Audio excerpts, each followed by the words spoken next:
আওয়ামী লীগ সরকার পতনের 5 আগস্ট সকাল থেকে রাত 2:30টা পর্যন্ত স্পিকার শিরীন শারমিন চৌধুরী ও সাবেক আইসিটি প্রতিমন্ত্রী জুনায়েদ আহমেদ পলক সহ 12 জন জাতীয় সংসদ ভবনের একটা কক্ষে পালিয়েছিলেন। পরে সেনাবাহিনী তাদের উদ্ধার করে নিয়ে যায়।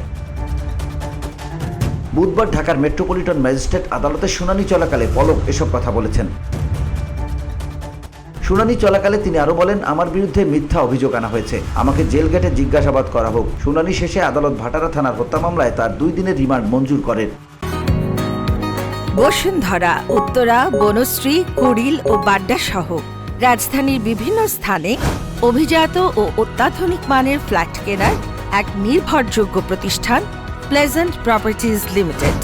তাই আপনার স্বপ্নের আবাসনের জন্য আজই যোগাযোগ করুন। Pleasant Properties Limited, where destiny matches eventually. এর আগে গত বছরের 15 আগস্ট পলককে গ্রেপ্তার করা হয়। এরপর তাকে বিভিন্ন সময় হত্যা চেষ্টার মামলায় রিমান্ডে নিয়ে জিজ্ঞাসাবাদ করা হয়। পরে গত 6 ফেব্রুয়ারি তাকে এই মামলায় গ্রেপ্তার দেখানো হয়। VOD Bangla news desk.